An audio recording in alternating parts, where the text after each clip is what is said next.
तयार व्हा एका रोमांचक प्रवासासाठी. जनावर द बिस्ट विदिन इन ही कथा आहे रहस्य, भीती आणि अप्रत्याशित वळणांनी भरलेली.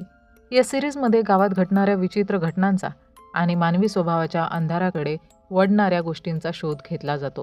प्रत्येक एपिसोडमध्ये नवीन रहस्य उलगडतं आणि प्रेक्षकांना थरार आणि गडबडीत गुंतवून ठेवतो. ही आहे जनावर द बिस्ट विदिन इन. चला तर मंडळी, जास्त वेळ न दवडता व्हिडिओला सुरुवात करूया. सिरीजची सुरुवात होते छन नावाच्या गावाजवळील जंगलातून. रात्री आपण विजेंद्र उर्फ बिजू नावाच्या पोलीस हेड कॉन्स्टेबलला पाहतो, जो पेट्रोलिंगसाठी बाहेर पडलेला असतो. त्याच जंगलात कुणीतरी एक सडलेल्या प्रेताचं डोकं कापत असतो. त्या हलण्याच्या आवाजामुळे बिजू सावध होतो आणि तिथेच थांबतो. पण आज जाण्याआधीच त्याची बायको गौरीचा त्याला फोन येतो. तिच्या कॉलमुळे बिजू तपास न करता तिकडून निघून जातो. दुसऱ्या दिवशी मोतीलाल मुंशी नावाचा एक कॉन्स्टेबल पोलीस स्टेशनमध्ये जातो. या पोलीस स्टेशनचा इन्चार्ज असतो इन्स्पेक्टर दयानंद. मोतीलाल मुंशी जेव्हा आत पोहोचतो तेव्हा तिथलं वातावरण रोजच्यासारखं गजबजलेलं असतं. त्याचवेळी बलवंत नावाचा एसआय एका गुन्हेगाराला मारत असतो. हेमंत नावाचा एसआय ट्यूबलाईट दुरुस्त करण्यात गुंतलेला असतो आणि कैलाश नावाचा चहावाला सगळ्यांना चहा वाटत असतो. तो पोलीसवाल्यांची छोटी मोठी कामे सुद्धा करत असे. तेवढ्यात कैलाश हेमंतकडे जाऊन त्याला सांगतो की गावकरी आज होणाऱ्या नागदेवतेच्या पूजेसाठी त्याची आणि इन्स्पेक्टर दयानंदची वाट पाहत आहे. हे कळल्यावर हेमंतने कैलाशला ट्यूबलाईट दुरुस्त करायला सांगितले आणि मग हेमंत, दयानंद, बलवंत आणि मोतीलाल सोबत गावाकडे पूजेत जाण्यास निघतो. तिथे बकऱ्याची बली देऊन सगळ्यांना प्रसादात मटण दिलं जातं. पण मोतीलाल मुंशी असल्यामुळे त्याला वेगळ्या पानात सोयाबीनची भाजी दिली जाते. त्यानंतर सगळ्यांना प्रसाद म्हणून केळी दिली जात होती. पण केळी ठेवताना मोतीलालच्या पानात ते केळ येतं, ज्यावर बकऱ्याचं रक्त लागलेलं होतं. हे पाहून मोतीलाल संतापतो. आधी तो त्या माणसाला थोबाडीत मारतो आणि नंतर त्याच्या नीच जातीवरून शिव्या घालू लागतो. हे पाहून हेमंतला अजिबातच बरं वाटत नाही, कारण तो सुद्धा खालच्या जातीतला होता. मात्र इन्स्पेक्टर दयानंदनं लगेचच मोतीलालला गाडीत बसून परिस्थिती शांत केली. थोड्या वेळाने बाकीचेही गाडीकडे परतले. तेव्हा हेमंतने थोडं मटण पॅक करून कैलाशकडून आपल्या प्रेग्नंट बायकोसाठी गरिमाकडे पाठवलं. नंतर त्याला दयानंदकडून कळतं की दयानंदला आपल्या नातवाच्या मुंडन सोहळ्यासाठी जायचं आहे, म्हणून संध्याकाळपर्यंत स्टेशनची जबाबदारी त्याने हेमंतकडे सोपवली. शिवाय गरिमाची डिलिव्हरी 2च दिवसात होणार असल्याने पुढच्या दिवसापासून हेमंतला आठवड्याभराची रजा मिळणार होती. यानंतर हेमंत जेव्हा पोलीस स्टेशनमध्ये पोहोचतो तेव्हा त्याला एएसआय बिमला खूप टेन्शनमध्ये दिसते, कारण दयानंद आणि बाकी सर्व नसताना स्टेशनमध्ये MLA जगपत आला होता. तो सतत दयानंदबद्दल विचारत होता. ऐकून हेमंत लगेचच जगपतजवळ गेला आणि त्याला खोटं सांगितलं की दयानंद सर दुसऱ्या एका महत्त्वाच्या केसमध्ये व्यस्त आहेत, म्हणून तो स्वतःच जगपतची केस ऐकेल. त्यावर जगपत त्याला सांगतो की त्याचा भाऊ सरजू बऱ्याच दिवसांपासून घरी परतलाच नाही आणि काहीही करून त्याला शोधायला हवं. तेव्हा हेमंत त्याला FIR लिहायला सांगतो. पण MLA जगपतनी केस न करता सरजूला शोधून काढण्यास सांगितलं होतं आणि त्याने आधीच DSP फाटकशी बोलूनही ठेवलं होतं. जगपत निघून गेल्यावर लगेचच संकेत नावाचा मोठा वकील गावातील चंद्राकर नावाच्या माणसासोबत पोलीस स्टेशनमध्ये येतो. तो चंद्राकरच्या घरी 2 दिवसांपूर्वी झालेल्या चोरीबद्दल तक्रार नोंदवायला आलेला असतो. या चोरीत 20 लाखांचे दागिने गेले होते आणि काही दिवसातच चंद्राकरच्या मुलीचं लग्न होतं. दागिने नसल्यामुळे मुलीचं लग्न मोडू शकतं अशी भीती होती. तेव्हा हेमंत तक्रार लिहून घेण्याचा प्रयत्न करतो, पण संकेत स्वतः DSP पाठकचा क्लासमेट असल्यामुळे आणि तक्रार नोंदविल्यास मुलीच्या घराची बदनामी होऊ शकते या कारणाने त्याने हेमंतला थेट पाठकच्या नावानं धमकावत दागिने लवकरात लवकर शोधून काढायला सांगितले. तेवढ्यात तिथे मोतीलाल येतो आणि संकेतचं बोलणं ऐकल्यानंतर तो बिजूला जेलमध्ये बंद असलेल्या गज्जूला आणायला सांगतो. गज्जूबद्दल बोलायचं झालं तर तो गावातील चोरांचा एक प्रकारे बादशाच होता. प्रत्येक चोर आपली चोरी केलेले पैसे किंवा सामान त्याला वाटा म्हणून देत असे. पण आश्चर्य म्हणजे गज्जूला चंद्राकरच्या घरातील चोरीबद्दल काहीच माहिती नव्हती. हे पाहून संकेत परत एकदा हेमंतला दागिने लवकर शोधायला सांगतो. ही एक प्रकारे चेतावणीच होती आणि मग तो निघून जातो. पण बाकी सगळ्यांना खात्री होती की गज्जूला नक्कीच त्या चोरांबद्दल काहीतरी माहिती असेल, म्हणून बलवंतनी आधी गज्जूला प्रेमाने मंदिराचा प्रसाद दिला. गज्जूला बाहेर बसून खायचं होतं. त्याला बलवंतनं परवानगीही दिली. पण गज्जू बाहेर गेल्यावर बलवंतने बिजूलाच म्हणजे विजेंद्रला सुधीर सिंग आणायला सांगितलं. सुधीर सिंग म्हणजे काही माणूस नव्हे तर एक जाड चामड्याचा पट्टा होता, ज्याचा वापर गुन्हेगारांकडून सत्य उलगडून घ्यायला केला जात असे. नाव मात्र भन्नाट, सुधीर सिंग. आता सुधीर सिंग आल्यावर बलवंत गज्जूला इतर पोलीसवाल्यांसोबत जेलमध्ये घेऊन जातो आणि त्याला जबर मारायला सुरुवात करतो. पण गज्जूला खरंच चंद्राकरच्या घरातील चोरीबद्दल काहीच माहिती नव्हती. याच वेळेस हेमंत पोलीस स्टेशनच्या गेटवर येतो.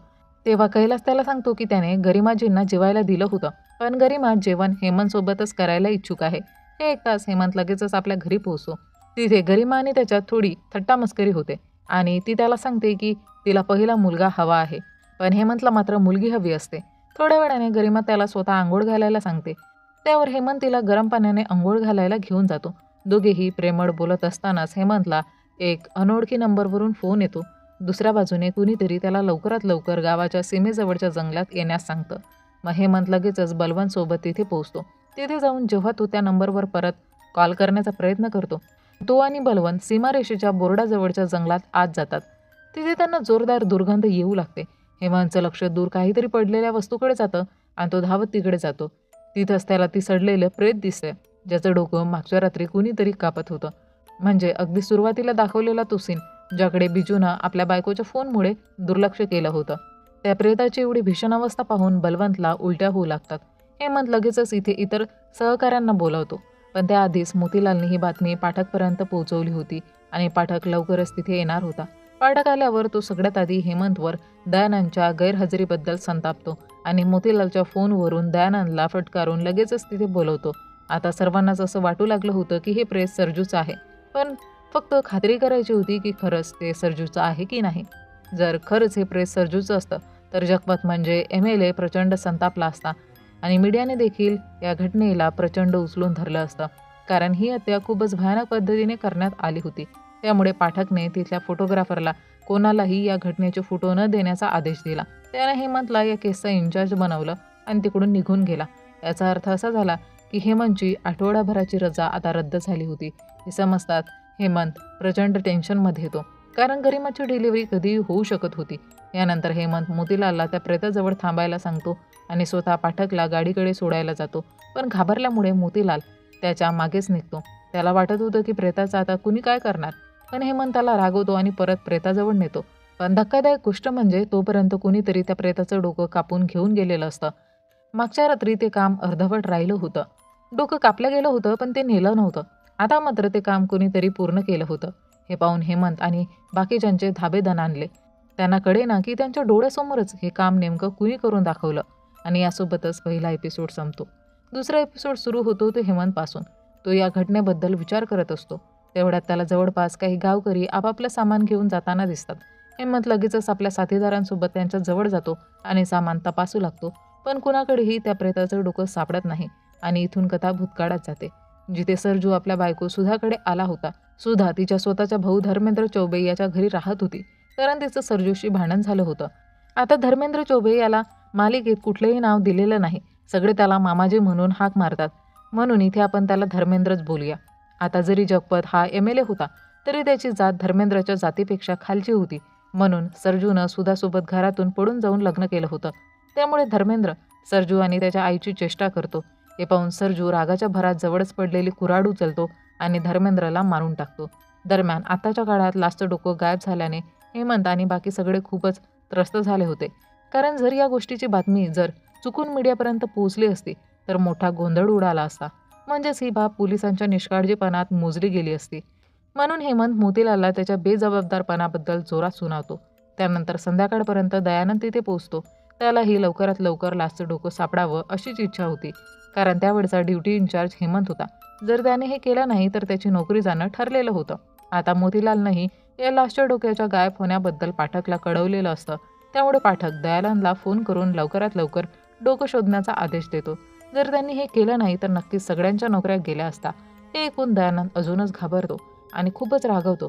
पण तरीही आपला राग आणि भीती लपवत तो हेमंतला सांगतो, जोपर्यंत आपल्याला डोकं सापडत नाही तोपर्यंत गावकऱ्यांसमोर असं दाखवायचं की जणू स्कल स्कॅनसाठी ते डोकं रायपूरला पाठवलं गेलं आहे. आणि मग हेमंतही या योजनेला तयार होतो. त्याला असं वाटतं की डोकं नक्कीच जंगलात कुठेतरी आहे.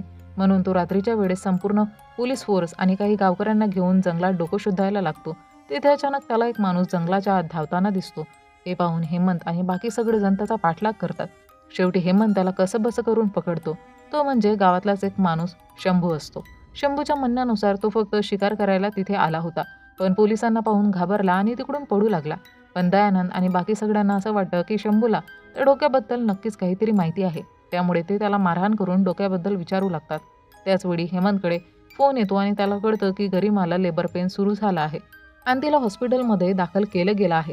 ही गोष्ट कळाल्यावर दयानंद त्याला सगळं सोडून बलवंतसोबत हॉस्पिटलला जाण्यास सांगतो, कारण त्यालाही ठाऊक असतं की हा क्षण खूप महत्त्वाचा आहे. हेमंत आणि बलवंत तिकडून निघून जातात आणि दयानंद शंभूला मारहाण करतच डोक्याबद्दल विचारत राहतो.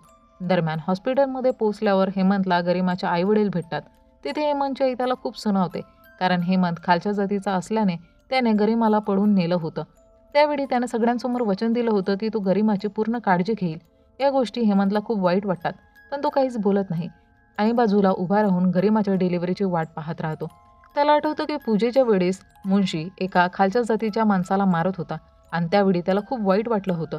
असो, तिथेच त्याला त्याच्या बालपणीचे शिक्षक भेटतात, ज्यांनी त्याला लहानपणी शिकवलं होतं. त्यांना खात्री होती की हेमंत मोठा होऊन काहीतरी नक्कीच चांगलं करेल. ते येऊन त्याला बोलतात की त्याने वडील झाल्यानंतर त्यांना मिठाई खाऊ घालावी आणि ते तिकडून निघून जातात. थोड्या वेळानंतर गरिमाची डिलिव्हरी होते. हे पाहून हेमंत खूपच आनंदी होतो आणि वॉर्डकडे जायला लागतो.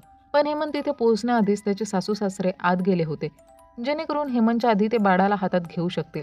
त्यामुळे हेमंत बिचारा बाहेरूनच नर्सच्या हातातलं बाळ पाहून आनंदी होत होता. सर्वात आधी बलवंत त्याला शुभेच्छा देतो, पण वडील झाल्यानंतरही हेमंतला आपल्या मुलाचा चेहरा बघायला मिळाला नव्हता. थोड्या वेळाने जेव्हा गरिमाला कळतं की तिच्या आईवडिलांनी हेमंतला बाळाचा चेहराही पाहू दिला नाही, तेव्हा ती नर्सला सांगते की सर्वप्रथम बाळ हेमंतच्या हातात दिलं जाईल आणि मग ती आपल्या आईवडिलांना तिकडून हाकलून देते. कारण जेव्हापासून तिने हेमंतशी लग्न केलं होतं, तेव्हापासून त्यांनी तिच्याशी बोलणं बंद केलं होतं आणि आता अचानक ते का आले हे तिला समजत नव्हतं. मग हेमंत आपल्या मुलाला हातात घेतो आणि खूप आनंदी होतो. गरिमाच्या मनासारखंच त्यांना मुलगा झाला होता, पण अजून त्याचं नाव ठरवलं नव्हतं. थोड्या वेळानंतर दयानंद हेमंतला कॉल करून त्याला आधी शुभेच्छा देतो. हेमंत खूप खुश होतो, पण लगेचच दयानंद त्याला वाईट बातमी देतो. त्याच्याशी बोलल्यानंतर समजतं की त्या बिनडोक्याच्या प्रेताचा फोटो मीडियापर्यंत पोहोचला आहे आणि आता फक्त पैसे देऊनच पाठकाच्या मदतीने तो फोटो दुसऱ्या दिवशी पेपरमध्ये छापून येण्यापासून रोखता येईल.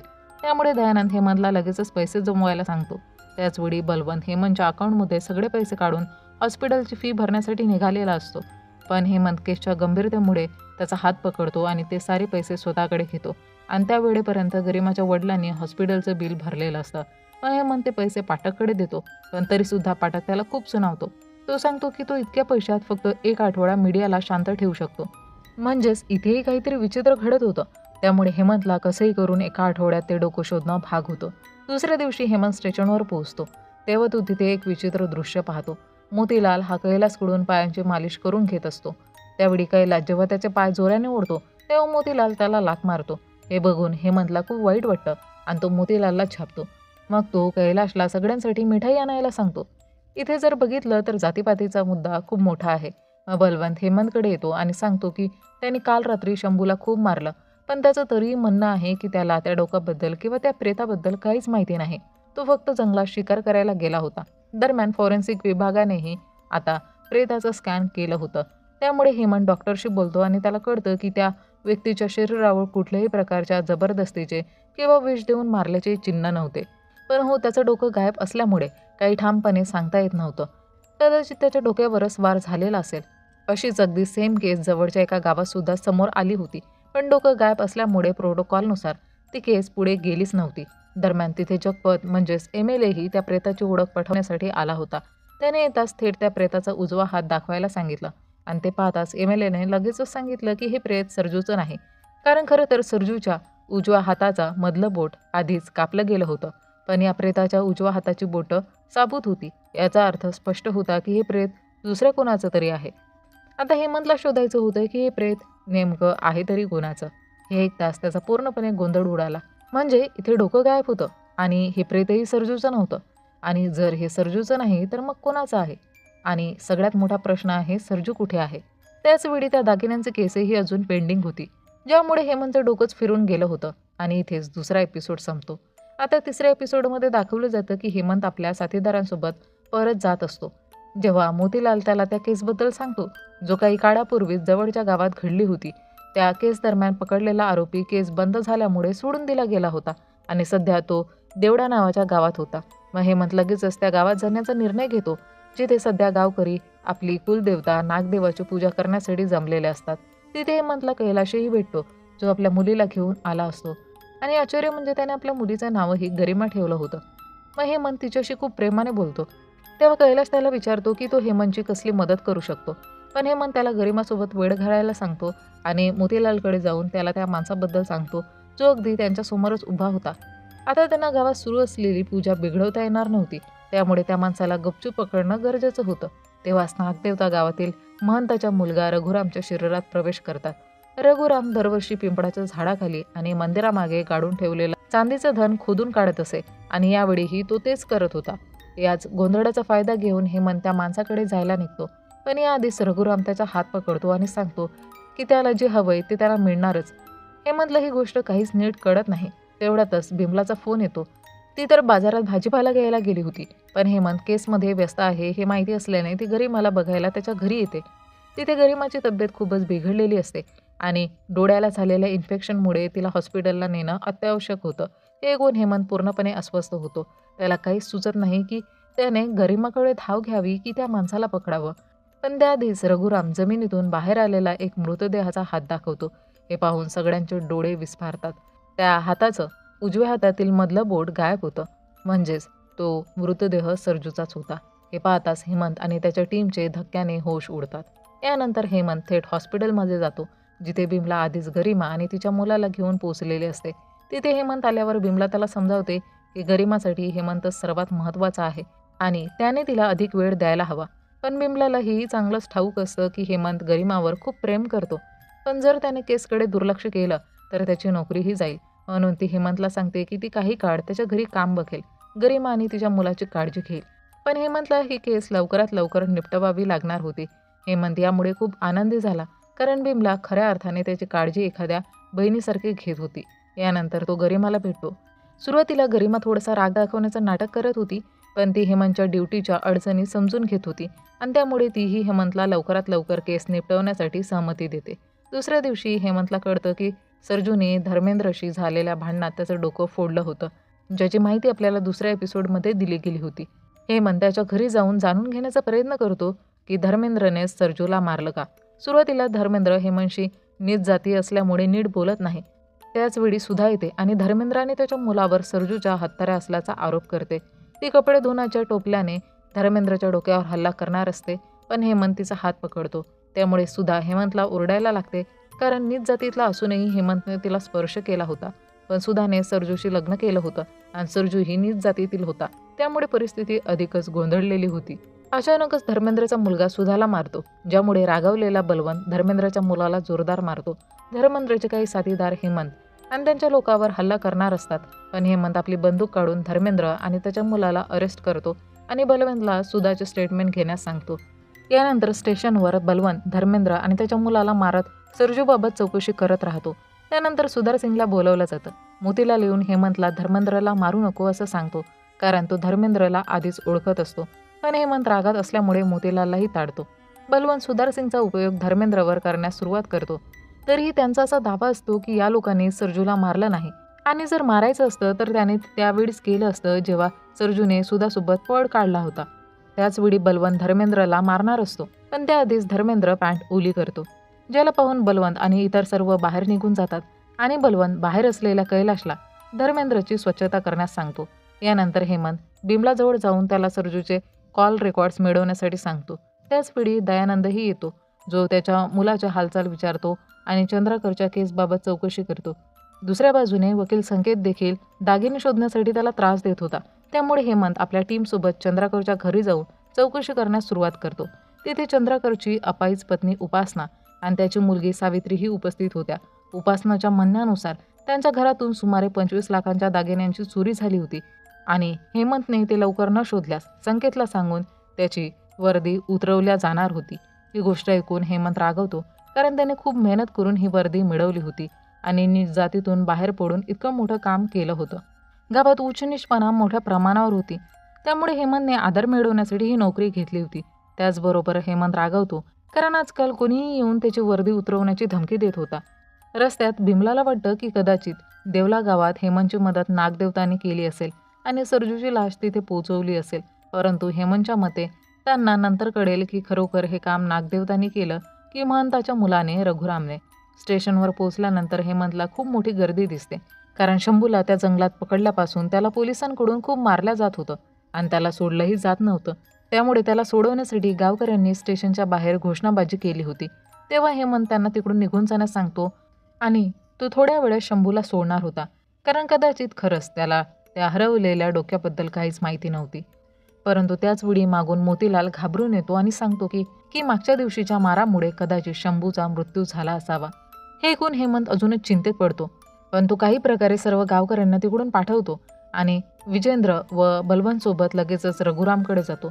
बलवंतलाही वाटत होतं की कदाचित शंभू राहिला नाही, पण काही विचार करून बिजू प्रथम बिडी लावून शंभूला स्पर्श करतो, ज्यामुळे शंभू उठतो आणि तो अजूनही फक्त एवढंच सांगतो की हरवलेल्या डोक्याबद्दल त्याला काहीच माहिती नाही. त्यामुळे बलवंत आणि हेमंतला श्वास येतो, अन्यथा आणखी एक केस तयार होऊ शकली असती आणि ते त्याला तिकडून जाऊ देतात.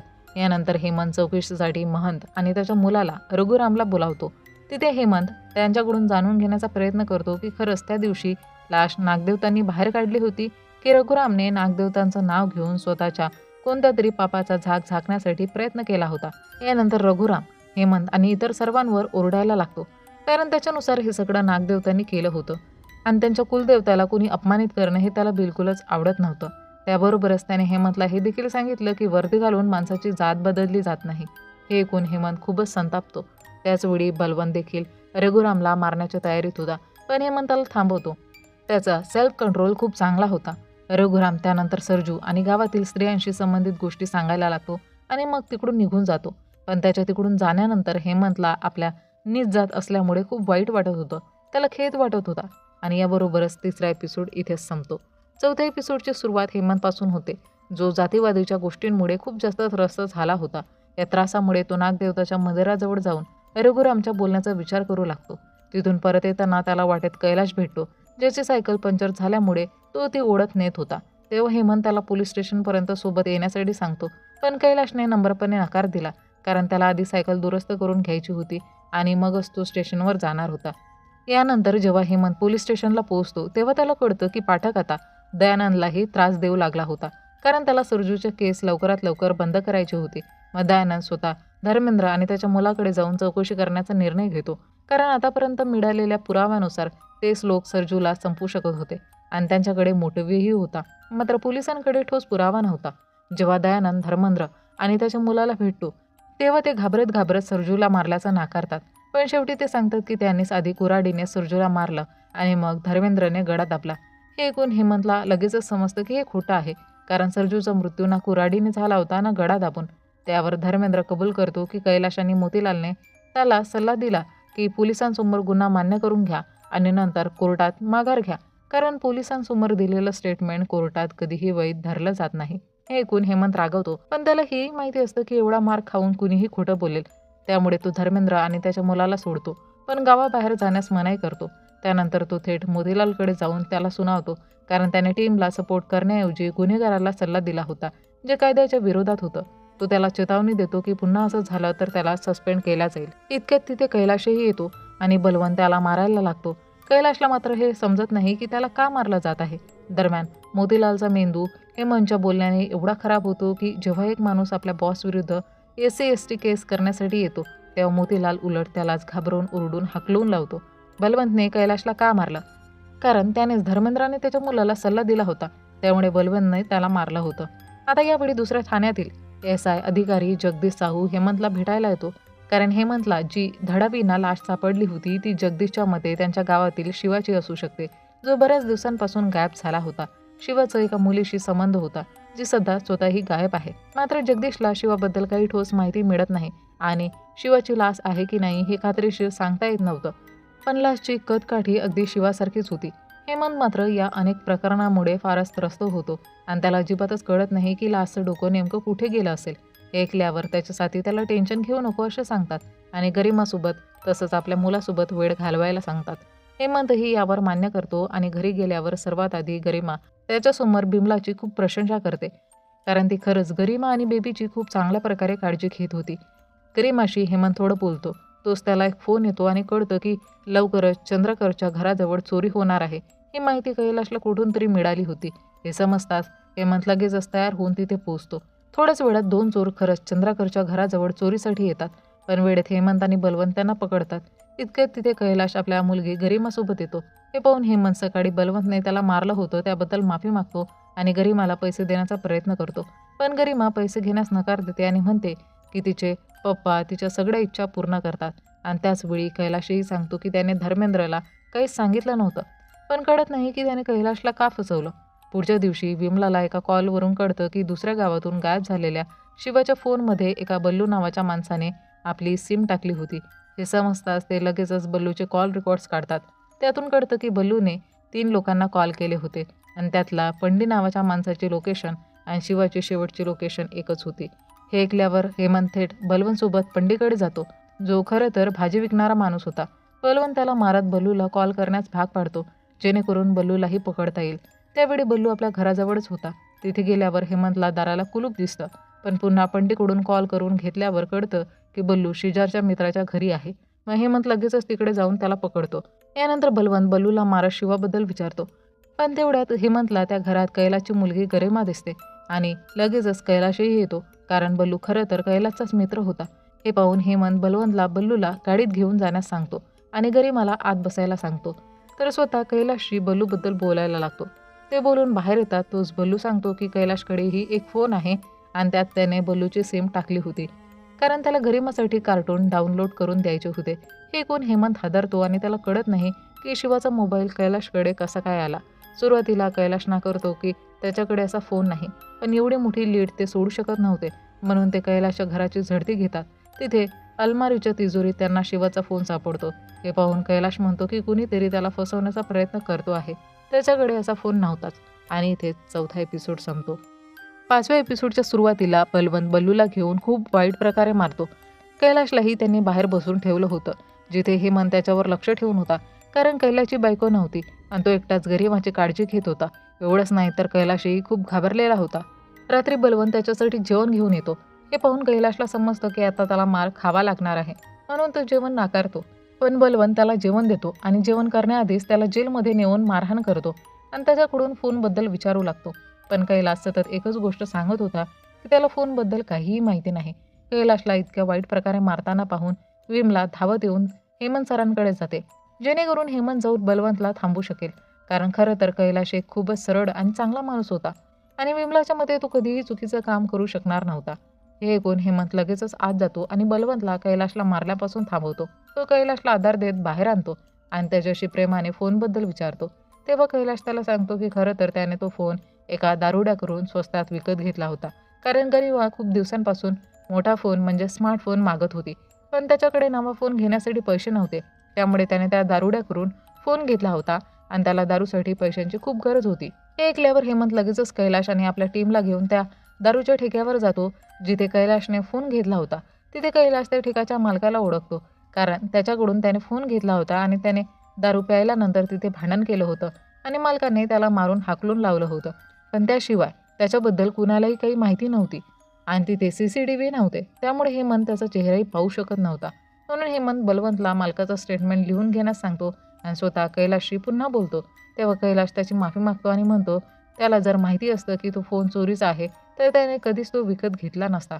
यावर हेमंत म्हणतो की जर कैलाशला खरंच पैशांची गरज होती तर त्याने थेट हेमंतकडून पैसे मागायला हवे होते. कैलाश पुन्हा माफी मागतो आणि हेमंत त्याला कारमध्ये जाऊन बसायला सांगतो. पुढच्या दिवशी हेमंत आणि बलवंत मिळून त्या 2 चोरांना मारू लागतात, ज्यांना त्यांनी कैलाशमुळे चोरी करताना पकडलं होतं.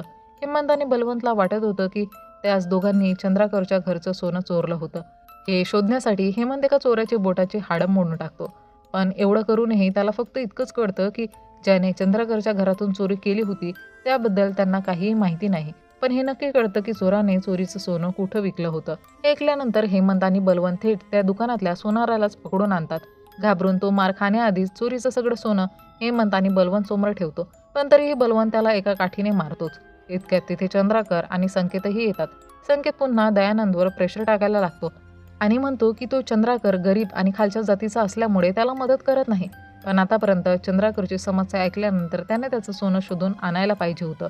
यानंतर दयानंद सर्वात आधी कैलाशकडून 2 चहा मागवतो आणि एक संकेतला देतो. त्यातील एक दयानंद स्वतःही प्यायला लागतो. पण कैलाशही खालच्या जातीचा असल्यामुळे संकेत तो चहा पित नाही. त्यामुळे दयानंद यावेळी त्याला चांगलाच सुनावतो. सोसायटीच्या आत मोठे आणि शिकलेले लोक सुद्धा अशा घाणेरड्या जातीवादी गोष्टींना फॉलो करत होते. त्यानंतर लगेचच दयानंद हेमंतला बोलावतो. हेमंतच्या मते त्याला चोरीचं सोनं सापडलं होतं, पण ते खरंच चंद्राकरचं आहे की नाही हे तपासणं गरजेचं होतं. इतक्यात विमला येऊन सांगते की मिळालेल्या सोन्यातून काहीच चंद्राकरचं नाही. हे ऐकून चंद्राकर परत एकदा सावित्रीच्या लग्नाबद्दल रडू लागतो, म्हणजेच आपल्या मुलीच्या लग्नाबद्दल. हे पाहून दयानंद काही क्षण विचार करतो आणि चंद्राकरला त्या सोन्याच्या सोन्यातून 15 लाख सोनं मुलीच्या लग्नासाठी देण्यास तयार होतो. कारण जप्त झालेल्या सोन्याबद्दल कुठल्याही पोलीस स्टेशनमध्ये रिपोर्ट दाखल नव्हता, म्हणजे ते पुढे सरकारी खजिन्यातच जाणार होतं. हे ऐकून चंद्राकर दयानंदचे आभार मानतो आणि घेतलेल्या वस्तूंच्या पावत्या बनवू लागतो. इतक्यात MLA जगपत सुद्धा सरजूच्या लाशची ओळख असलेल्या फाईलवर सही करण्यासाठी येतो. त्याच्याकडून सही घेताना अचानक हेमंतला काहीतरी आठवतं आणि तो पटकन जप्त सोन्यातील एक चेन जगपतकडे नेतो. कारण ती चेन खरं तर सरजूची होती, जी त्याच्या वडिलांची शेवटची निशाणी होती. सरजू कधीही ती चेन विकू शकला नसता, म्हणजे ज्याने सोनाराला हे सोनं विकलं होतं तो सरजू आणि इतरांचा खुनी असू शकतो. मग हेमंत आणि बलवंत परत सोनाराला आणून त्याची मारहाण करू लागतात, जेणेकरून तो त्या चोऱ्याबद्दल सांगू शकेल. पण खूप प्रयत्न करूनही सोनाराला आठवत नव्हतं की तो माणूस कोण होता. सर्वात विचित्र गोष्ट म्हणजे ते सगळे सोने त्याला एकाच माणसाने विकलं होतं, तरीसुद्धा त्याला त्याचा चेहरा आठवत नव्हता. रात्री जेव्हा कैलास सगळ्यांना चहा देण्यासाठी येतो, तेव्हा सोनार त्याचा चेहरा पाहून थक्क होतो, कारण सोनं विकणारा माणूस दुसरा कोणी नसून कैलाशच होता. हे ऐकून हेमंतला विश्वास बसत नाही, म्हणून तो थोडं थांबतो आणि बलवंतला सांगतो की कैलाशला कुठल्याही कामात गुंताव, जेणेकरून तो या दरम्यान सोनाराकडून खात्री करून घेऊ शकेल. बलवंत लगेचच एक हातोडा आणि खिळा कैलाशला देतो आणि त्याला दयानंतर टेबल दुरुस्त करण्यास सांगतो.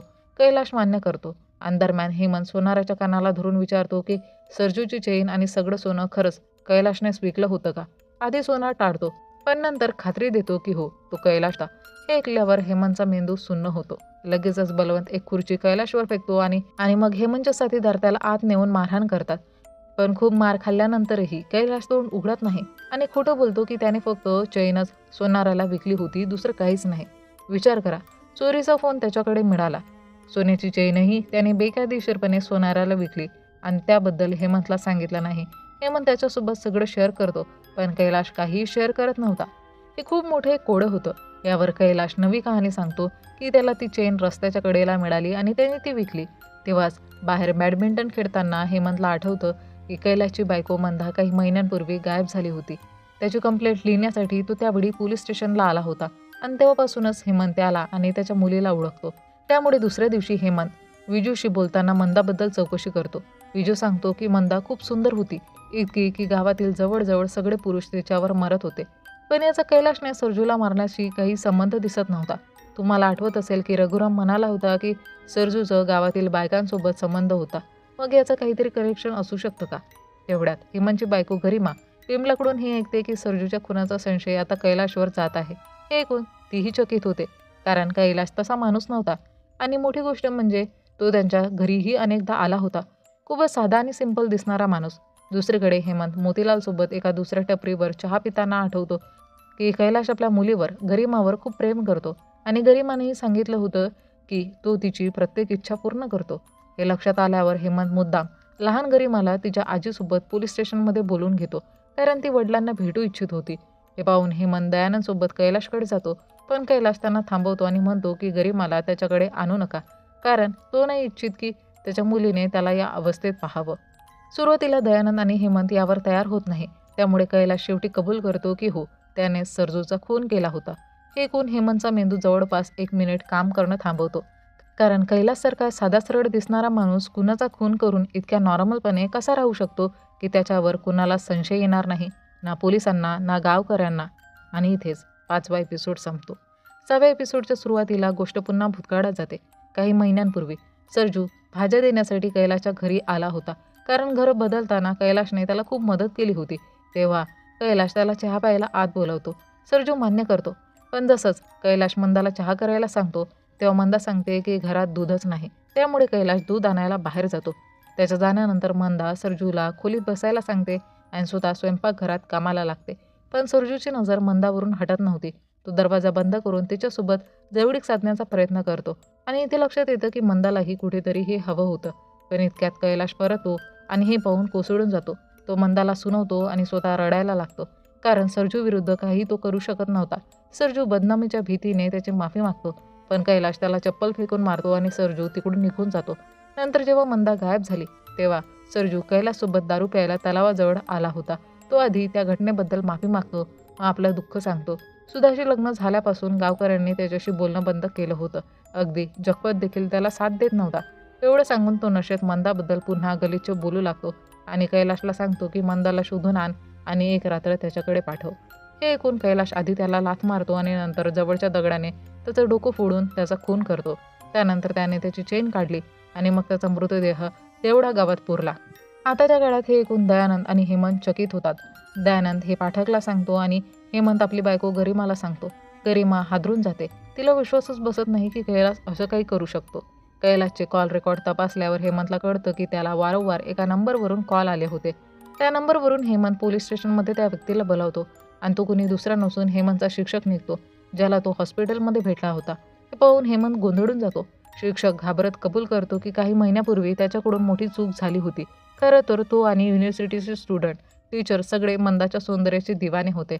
मंदा घराघरात जेवण पोहोचवण्याचं काम करत होती. सीन परत भूतकाळात जातो. एकदा मंदाला पाहण्याच्या बहाण्याने शिक्षक कैलासच्या घराबाहेर फिरत होता. कैलाशने त्याला पाहून विचारलं तर त्याने सांगितलं की चहाची टपरी तो शोधत आहे. कैलाश त्याला चहा प्यायला नेतो, पण मंदा पुन्हा सांगते की दूध संपलं आहे. त्यामुळे कैलाश पुन्हा दूध आणायला निघतो. त्याच्या जाण्यानंतर शिक्षक मंदावरून नजर हटू शकत नाही. अगदी सरजूसारखाच प्रसंग. तोही तिच्याशी जवळीक साधण्याचा प्रयत्न करतो. इतक्यात कैलाश परत येतो आणि शिक्षक घाबरून माफी मागतो, पण कैलाश मंदाला ओरडतो आणि स्वतःही रडतो. शिक्षक त्याला आपले सोन्याची अंगठी देतो आणि विनंती करतो की त्याने हे कुणालाही सांगू नये, कारण गावकऱ्यांच्या दृष्टीने तो एक आदरणीय शिक्षक होता. पण त्याच्या वासनांची भूक मंदाला पाहून वाढली होती. एवढं सांगून तो तिकडून निघून जातो. त्याच्या गेल्यावर कैलाश लगेचच शांत होतो आणि अंगठीकडे पाहतो, कारण खरं तर ही मंदा आणि कैलाशची लोकांना लुटण्याची एक पद्धत होती. ते आधीपासूनच जाणून होते की मंदा खूप सुंदर आहे आणि सगळे तिच्याकडे वाईट नजरेने पाहत आहे. याचाच ते लोक फायदा घेत असत. त्यामुळे गावकरी घाबरून त्यांना आपोआप बरेचसे मौल्यवान वस्तू देऊन टाकत. त्यामुळे मंदाकडे कधीही कोणत्याही गोष्टीची कमतरता नव्हती. आता प्रेझेंट टाईममध्ये टीचर हेमंतला सांगतो की ती अंगठी खरं तर त्याच्या लग्नाच्या वेळीची अंगठी आहे. त्यामुळे त्याची बायको रोज त्याला ती अंगठी परत आणून देण्याची मागणी करत होती. याच कारणामुळे तो वारंवार कैलाशला फोन करत होता. हे ऐकल्यानंतर हेमंत टीचरला विचारतो की अजून कोणते लोक मंदाच्या घरी आले होते किंवा मंदाला पसंत करत होते. त्यांच्याशी बोलल्यानंतर हेमंतला हे समजतं की त्यांनाही कैलाशच्या घरी अगदी सेम गोष्ट अनुभवावी लागली होती. म्हणजेच हा सगळा मिया बीवीचा प्लॅन होता. आणि सगळ्यात महत्त्वाची गोष्ट, हे सगळे लोक कैलाशला काही ना काही खूप मौल्यवान वस्तू देऊन गेले होते. आता सरजूची केस तर पूर्ण झाली होती, पण ते डोकं अजूनही सापडलं नव्हतं. म्हणून हेमंत दयानंदशी बोलून पाठककडून थोडा वेळ अजून मागतो. केसची प्रगती पाहून दयानंद मान्य करतो, पण तो चंद्राकरच्या घरी झालेल्या चोरीच्या दागिनेही लवकरात लवकर शोधायला सांगतो. हेमंत यासाठी वेगळ्या पद्धतीने काम करू इच्छितो आणि त्यासाठी दयानंदही तयार होतो. त्यानंतर हेमंत लॉकअपची चावी घेऊन कैलाशकडे सोडतो आणि त्याला चहा आणायला सांगतो. हे पाहून सगळेच, अगदी कैलाश सुद्धा आश्चर्यचकित होतो. तरीही हेमंत पुन्हा त्याला चहा आणायला सांगतो आणि कैलाश मान्य करून जवळच्या दुकानातून चहा घेऊन येतो. त्याच्या मागे मोतीलाल आणि बनवंत त्याला पाहायला जातात. त्या क्षणी त्यांना वाटतं की कैलाश पडून गेला, पण प्रत्यक्षात तो चहा घेऊन परत येतो आणि सगळ्यांना पूर्वीसारखाच सर्व करतो. हेमंत सगळ्यांना सांगतो की आता त्याच्या परवानगीशिवाय कोणीही कैलाशवर ओरडणार नाही आणि फक्त प्रेमानेच बोलेल. हे सगळ्यांना थोडं वियर्ड वाटतं, पण सगळेच मान्य करतात. यानंतर हेमंत कैलाशला घेऊन त्याच्या घरी जातो. तिथे तो त्याच्या आईला रेशनचे पैसे देतो आणि त्याच्या मुलीला गरिमाला सांगतो की काही दिवसांसाठी कैलाश त्याच्यासोबत राहणार आहे. कैलाशला मात्र अजूनही समजत नव्हतं की हेमंत त्याची इतकी मदत का करतो आहे. तेव्हा हेमंत त्याला सांगतो की त्याला कैलाशचं दुःख समजते, कारण तो सुद्धा त्याच्यासारखाच मागासवर्गीय जातीतील आहे. लोक सतत टोमणे मारून त्यांना तोडतात. हे सगळं बोलताना हेमंताला सांगतो की अजून त्याच्या केसची चार्जशीट फाईल झालेली नाही. जर त्याने काही लपवलं असेल किंवा खरंच काही केलं असेल तर त्याने आत्ताच कबूल करावं. त्यानुसार फक्त 7 वर्षाची शिक्षा होईल, पण नंतर बाहेर आलं तर स्वतंत्र चार्जशीट तयार होईल आणि शिक्षा वाढेल. पहिल्यांदा कैलाश काही सांगत नाही, पण रात्री तो हेमंतकडे येऊन एकट्याने बोलण्याची विनंती करतो. हेमंत त्याला वर्किंग रूममध्ये नेऊन दार बंद करतो. तेव्हा कैलाश सांगतो की मंदा गेल्यानंतर त्याचं अफेअर गावातील भुवनेश्वरच्या बायकोसोबत चालू होतं. काही दिवसांपूर्वी भुवनेश्वरने आपल्या घराजवळच्या विहिरीत उडी मारून जीव दिला. खरं तर त्या रात्री भुवनेश्वरने कैलाशला त्याच्या बायकोसोबत विद्यासोबत इंटिमेट अवस्थेत पाहिलं. त्यामुळे तो रडत रडत विहिरीजवळ बसला. तेव्हा कैलाश त्याच्याकडे जाऊन माफी मागतो. भुवनेश्वर रडत रडत त्याला उलटसुलट बोलतो. जी विद्यासुद्धा गेटवर उभं राहून बघत होती. त्यावेळेस विद्या कैलाशला इशारा करते की भुवनेश्वरला विहिरीत ढकलून दे आणि कैलाशही तसंच करतो. नंतर सगळ्यांना वाटतं की भुवनेश्वरने विहिरीत उडी मारून स्वतःचा अंत केला. ही गोष्ट ऐकल्यानंतर हेमंतचं डोकं फिरून गेलं, कारण इतक्या दिवसांपासून तो एका खुनीला चांगला माणूस समजत होता. आता कैलाश घाबरत घाबरत हेमंतकडे बिडी मागतो. ती घेण्यासाठी हेमंत बाहेर बिजूकडे जातो. तिथे दयानंद आणि बाकी ऑफिसर कैलासचं बोलणं ऐकत होते. हे ऐकल्यानंतर त्यांनाही जबरदस्त धक्का बसतो. कैलाशने हेमंतला हे सगळं यासाठी सांगितलं की त्याला वाटलं आपले गुन्हे कबूल करून तो जास्तीत जास्त 7 वर्षाची शिक्षा भोगून बाहेर येईल. पुढे हेमंत कैलाशकडे जाऊन त्याला बिडी पेटवून देतो. तेव्हा कैलास सांगतो की त्याने फक्त हे 2 खून केले नाही तर अजून बरेच खून केले आहेत. सुरुवातीला हेमंत या गोष्टीवर विश्वास ठेवत नाही असं दाखवतो. पण कैलाश त्याला त्या सगळ्या लाशांची ठिकाणं सांगायला तयार होतो, ज्यांना त्याने लपून ठेवलं होतं. तो हेमंतला एक एक करून नाव सांगू लागतो. सरजू, भुवनेश्वर, शिवा, मुरुगन, कृष्णा, अभय, जगन्नाथ आणि असेच अनेक लोक. ही नावं ऐकल्यानंतर हेमंतला हे घाम फुटतो की तो कशा प्रकारच्या माणसासोबत होता आणि त्याचा नंबर कधी लागला असता हे त्याच्या कल्पनेच्या पलीकडे होतं. हेमंत पूर्ण सुन्न होऊन बाहेर येतो, पाणी पितो. दयानंद व बाकी सगळ्यांना स्टेशनच्या बाहेर लावलेल्या मिसिंग पोस्टरजवळ नेतो. तिथे तेच लोक होते ज्यांना कैलाशने मारलं होतं. गोष्ट समजल्यावर सगळ्यांची रूह थरथर कापू लागते की इतका भयंकर खुनी त्यांच्या नजरेसमोरच वावरत होता आणि कैलाश मात्र मस्तीत बिडी ओढत बसला होता. हे अगदी स्पष्ट होतं की तो किती धोकादायक सायको आहे. आणि इथेच एपिसोड 6 संपतो. आता आपण येतो जनावर द बेस्ट विदिनच्या शेवटच्या एपिसोडवर, म्हणजे फिनालेवर. 7व्या एपिसोडच्या सुरुवातीला आपण पाहतो की कैलाशनं सगळं काही कबूल केल्यानंतरही हेमंत त्याला स्टेशनमध्ये मोकळं ठेवतो. पण आता मोतीलाल आणि बाकी सगळे त्याच्यापासून फारच घाबरलेले असतात. कैलाशने हेमंतला चंद्राकरच्या सोन्याबद्दलही काहीतरी सांगितलं होतं. एकूण हेमंत दयानंदशी बोलतो आणि चंद्राकरच्या घरी जातो. तिथे तो चंद्राकरला विचारतो की उपासना गेली 15 वर्ष अपंग आहे, म्हणजेच त्याची बायको पूर्णपणे अपंग आहे, तर मग तो आपली इच्छा कशी पूर्ण करतो. पहिल्यांदा चंद्राकर त्याला अशा प्रकारच्या गोष्टी बोलू नकोस असं सांगतो. पण जसंच हेमंत सांगतो की कैलाशने त्याला सगळं काही सांगितलं आहे, तसेच चंद्राकरचे हावभाव पूर्णपणे बदलतात. तो सांगतो की एकदा तोही मंदाच्या घरी गेला होता. तिथे कैलाशने त्याचा फोटो काढला होता आणि आता हे तर स्पष्ट होतं की मंदा आणि कैलाश या दोघांचा हा प्लॅन होता. हे फोटो व्हायरल करण्याची धमकी देऊन कैलाश पुन्हा पुन्हा चंद्राकरकडून पैसे उकळत असे. म्हणजेच कैलाश आणि मंदा यांनी मिळून पूर्ण गावाला लुटण्याचा एक बिझनेस प्लॅन आखला होता. आणि यामध्ये आणखी एक गोष्ट गुंतलेली होती की चंद्राकरला कैलाशच्या मुलीची म्हणजे गरिमाच्या शाळेची फी भरावी लागत होती. आणि आता तुम्हाला कळलं असेल की कैलाश आपल्या मुलीच्या सगळ्या गरजा कशा पूर्ण करत होता. अगदी मंदा पडून गेल्यानंतर जेव्हा कैलाशला सावित्रीच्या लग्नाबद्दल कळलं, तेव्हा त्याने चंद्राकरकडे सोन्याची मागणी करायला सुरुवात केली. म्हणूनच मजबुरीने चंद्राकरला आपल्या घरीच कैलाशकडून चोरी होऊ द्यावी लागली. पण मोठी गोष्ट म्हणजे अजूनही कैलाशने थेट चोरी केल्याचं मान्य केलं नव्हतं. उलट तो सगळ्यांसमोर असं दाखवत होता की चोरी कुणीतरी दुसऱ्यानेच केली आहे. चंद्राकरने पोलिसांसमोर आपले दागिने ओळखायलाच नकार दिला. म्हणजे सोनारकडे मिळालेले दागिने प्रत्यक्षात चंद्राकरचेच होते आणि चंद्राकरने बदनामीच्या भीतीने कैलाशलाच आपल्या घरी चोरी करू दिली होती. आतापर्यंतच्या कहाणीवरून कैलाशच्या दृष्टिकोनातून तुम्हाला वाटलं असेल की त्याने चोरी केली नाही, पण खरं सत्य हेच होतं की त्याने चोरी केली होती. आणि सरजूची चेन त्याच्याकडे कशी आली, तर अगदी सरळ उत्तर आहे, त्याने सरजूचा खून केला आणि त्याची चेन घेतली आणि मग इतर दागिन्यांसह सगळं विकून टाकलं. हेमंत हे सगळं दयानंदला सांगतो आणि पोलीस स्टेशनला निघतो. तेवढ्यात पाठकही स्टेशनवर पोहोचतो. पण जसा तो तिथे कैलाशला मोकळा पाहतो तसा तो दयानंदवर जोरात ओरडायला लागतो. ज्यावर आधी दयानंद त्याला समजवण्याचा प्रयत्न करत होता की हेमंत आपल्या पद्धतीने कैलाशकडून सत्य उगाडून घेत आहे. पण पाठक त्याच्याबद्दलही उलटसुलट बोलतो आणि जबरदस्तीने बलवंतकडून कैलाशला लॉकअपमध्ये डांबून त्याला निर्दयपणे मारायला लावतो. हे पाहून बिमलाने लगेचच हेमंतला फोनवर हे सगळं सांगितलं, कारण तिला माहिती होतं की अशा मारहाणीने कैलाश कोणालाही काही सांगणार नाही आणि आपल्या स्टेटमेंटमधूनही मुकरून जाईल. यानंतर ते काही करू शकणार नव्हते, कारण कैलाशने आतापर्यंत फक्त तोंडी हे कबूल केलं होतं, पण प्रत्यक्षात त्याने त्या लोकांची नाव घेतली होती. त्यापैकी कुठल्याही माणसाचा मृतदेह अजूनही सापडला नव्हता. आणि पुढे नेमकं तसंच झालं. कैलाश मागच्या रात्री ज्या गोष्टींचा उल्लेख करत होता त्यापासून तो आता मागे हटू लागला. हे पाहून पाठक अजूनच चिडला आणि त्याने मोतीलाल व बलवंतला कैलाशला अधिक मारायला सांगितले. मग ते लोक सुधारसिंगला घेऊन आले आणि त्याच्याकडून कैलाशला मारायला लागले. तेवढ्यातच तिथे हेमंत आला आणि कैलाशला वाचवण्यासाठी सगळ्यांना दूर सारू लागला आणि यामध्ये त्याने ॲक्सिडेंटली पाठकला धक्का दिला.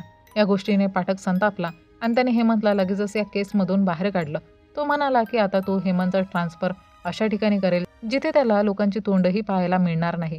हे हेमंतला अजिबातच पटलं नव्हतं. त्याला कैलाशची काळजी होती, कारण त्याला माहिती होता की कैलाश जरी मेला तरी इतरांविषयी तो काहीच उघड करणार नाही. तो फारच हट्टी होता. हे सगळं हेमंत रात्री घरी जाऊन आपल्या बायको गरिमाला सांगतो. गरिमा त्याला समजावते. पुढच्या दिवशी खरोखरच पाठकने कैलाशला इतकं मारलं होतं की त्याची अवस्था खूप वाईट झाली होती, पण तरीही कैलाशने तोंड उघडलं नव्हतं. हे पाहून दयानंदने पाठकला समजावलं की खरं तर हेमंतने कैलासचा विश्वास संपादन केला होता आणि म्हणूनच तो स्वतःच्या इच्छेने त्याला सगळं सांगत होता. म्हणून जर ही केस सोडवायची असेल तर हेमंतलाच परत बोलवावं लागेल. पाठकला हे पटत नसतानाही आपल्या हट्टामुळे त्याने हेमंतला लगेचच बोलवायला सांगितलं, कारण त्याला कसल्याही परिस्थितीत केस सॉल्व्ह करायची होती. यानंतर हेमंत स्टेशनमध्ये आला आणि सर्वप्रथम कैलाशला कपडे दिले. त्याला रुग्णालयात घेऊन गेला. तिथे त्याचा उपचार करून घेतला आणि त्याला जेवण दिलं.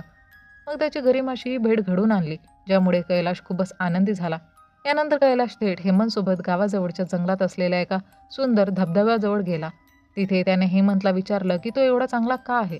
त्यावर हेमंत म्हणाला की तो स्वतःला एक सामान्य माणूस समजतो, पोलीस अधिकारी नव्हे. याचं कारण म्हणजे त्याचे वडील होते. ते मागासवर्गीय असल्यामुळे सतत लोकांपुढे दडपून राहायचे. हेमंत पोलीस झाल्यानंतरही त्यांना भीती वाटायची की त्यांच्या जातीवरून लोक त्यांना द्वेषच करतील. हे हेमंतने लहानपणापासूनच पाहिलं होतं. त्यामुळे त्याला कधी कधी खालच्या जातीचा असल्याचं खूप वाईट वाटायचं. पण तरीही तो आपल्या चांगुलपणाने आणि एक्सपिरियन्सने आपल्या मुलाला असं घडवू इच्छित होता की तो आपल्या जातीवर गर्व करेल. म्हणून तो सर्वांची मदत करू इच्छित होता. हे ऐकून कैलाशला त्याच्या मुलीची, गरिमाची आठवण आली, जिच्यासाठी तो सर्व काही करू इच्छित होता. त्याने सांगितलं की त्याने ज्या लोकांना मारलं त्यात काही असे लोक होते जे त्याला काहीच समजत नव्हते. जसं त्याचा मालक बाकी सगळ्या मजुरांना 500 रुपये मजुरी द्यायचा, पण कैलाशच्या भोळेपणाचा फायदा घेऊन त्याला फक्त 100 रुपये द्यायचा. यानंतर कैलाशने उघड केलं की मंदाला तर त्याचा भाऊ कुठून तरी पडून घेऊन आला होता, पण लग्नाच्या दिवशीच त्याचा भाऊ एका अपघातात मेला. मंदाला पडून आणल्यामुळे तिला आता परत घरी पाठवणे शक्य नव्हतं आणि कैलाशच्या भावाच्या मृत्यूमुळे मंदाला खूपच वाईट वाटलं होतं. म्हणूनच कैलाशने मंदाशी लग्न करण्याचा निर्णय घेतला आणि मंदाही तयार झाली. त्यानंतर त्यांच्या आयुष्यात गरिमा आली, जिच्यासाठी कैलाशने सगळं काही करण्याचा प्रयत्न केला. पण मंदाला याची फारशी काळजी नव्हती. तिने स्वतःच्या गरजा भागवण्यासाठी इतर लोकांसोबत संबंध ठेवायला सुरुवात केली होती. इतकेच नव्हे तर याच कारणामुळे तिने एक स्मार्टफोनही घेतला होता, ज्यामधून ती आपल्या आशिकांशी बोलत असे. म्हणजेच रघुराम जे म्हणाला होतं की गावातील बायका असे प्रकार करत आहे, ते अगदी खरं होतं. एक वेळ अशी आली होती की मंदा स्वतःच्या प्रियकरासोबत पडूनही गेली होती.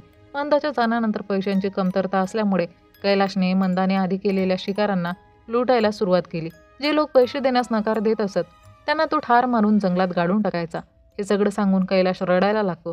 त्यावेळी हेमंत त्याला समजावतो आणि बाजूला जाऊन दयानंदला सर्व काही सांगतो. यावेळी हेमंतने कैलाशची सर्व कबुली जबाब रेकॉर्ड देखील करून ठेवला होता, जेणेकरून नंतर तो पलटी मारू नये. पण आता कैलाश पलटणार नव्हता.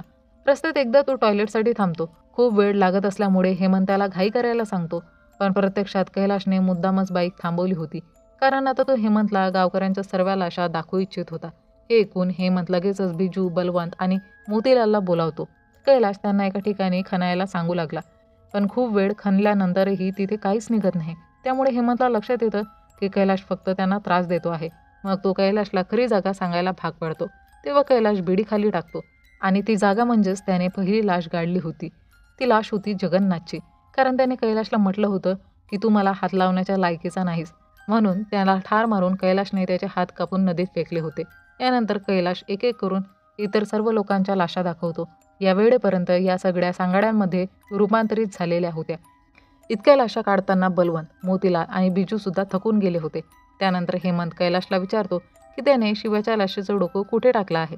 त्यावर कैलाश सांगतो की सरजूला संपवल्यानंतर त्याला जाणवलं होतं की तो मोठ्या अडचणीत अडकू शकतो आणि पोलीस स्टेशनमध्ये इतका वेळ राहिल्यामुळे त्याला माहिती झालं होतं की डोकं नसलेली लाश सापडल्याशिवाय केस पुढे जात नाही आणि म्हणूनच त्याने सरजूच्या लाशेसारखी दुसरी लाश दाखवण्याचा निर्णय घेतला होता. यासाठी त्याने शिवाच्या लाशेचं डोकं कापून ते कुठेतरी दुसरीकडे नेण्याचा बेत आखला होता. म्हणजेच एपिसोड 1च्या सुरुवातीला बिजूने जे काही नोटीस केलं होतं ते दुसरं कोणी नसून स्वतः कैलाशच होता, कारण त्याला असं दाखवायचं होतं की ती लाश म्हणजे सरजूची आहे. पण डोकं नसल्यामुळे केस कधीच पुढे सरकणार नव्हती. म्हणजेच बघितलं का इथे कैलाशने किती डाव खेळला होता. यावरून स्पष्ट होतं की पहिली लाश ही दुसऱ्या कोणाची नसून शिवाचीच होती. आणि तुम्हाला आठवत असेल की मध्ये एका एपिसोडमध्ये एक एसआय आला होता, जो शेजारच्या गावातून आला होता. त्याने सुद्धा सांगितलं होतं की त्याची कदकाठी पाहता ही लाश शिवाचीच आहे, पण डोकं नसल्यामुळे केस पुढे गेली नव्हती. आता कैलाश एपिसोड 1च्या सुरुवातीची गोष्ट सांगतो. त्या रात्री बिजू तिथे आल्यामुळे कैलाश शिवाचं डोकं पूर्ण कापून सोबत घेऊन जाऊ शकला नव्हता. दुसऱ्या दिवशी मात्र मोतीलालच्या चुकीमुळे त्याने ते डोकं सोबत नेलं होतं, पण आसपास खूप पोलीस असल्याने त्याने ते डोकं जंगलातच लपून ठेवलं. हे ऐकून हेमंतला लगेचच समजलं की कैलाशने डोकं कुठे लपवलं असेल. म्हणूनच तो धावत त्या जागी गेला जिथे कैलाश टॉयलेटसाठी थांबला होता आणि खरंच तिथे शिवाचं डोकं सापडलं. याचा अर्थ असा की हेमंतच्या ठाण्यातील सर्व केस सुटले होते. यानंतर कैलाशला मोठी शिक्षा ठोठावली जाते. पण कैलाश अजिबातच चिंता करत नाही, कारण त्याला खात्री होती की हेमंत त्याच्या मुलीला गरिमाला एक चांगलं भविष्य देईल. म्हणूनच कदाचित त्याने हेमंतला सगळं काही सांगितलं होतं, कारण त्यालाही ठाऊक होतं की तो कधीतरी पकडला जाणारच. कैलाशला तुरुंगवास झाल्यानंतर हेमंत त्याच्या मुलीला गरिमाला दत्तक घेऊन घरी आणतो. तिथे हेमंतची बायको लहान गरिमाला पाहून खूप आनंदी होते आणि सोबतच हेमंतने आपल्या मुलाचंही नाव ठरवलं होतं, सत्यकुमार. आणि हे नाव सांगितल्यानंतर ते तिघे घरात आत जातात आणि यासोबतच जनावर the best within he series इथेच संपते. तर मंडळी, हा होता जनावर द बीस्ट विदिन इनचा रहस्यमय प्रवास. जर तुम्हाला ही सिरीज आणि माझं एक्सप्लेनेशन आवडलं असेल तर व्हिडिओला लाईक करा आणि चॅनलला सबस्क्राईब करायला विसरू नका. चला तर मंडळी, भेटूया लवकरच एका नवीन व्हिडिओमध्ये. तोपर्यंत टाटा, बाय बाय.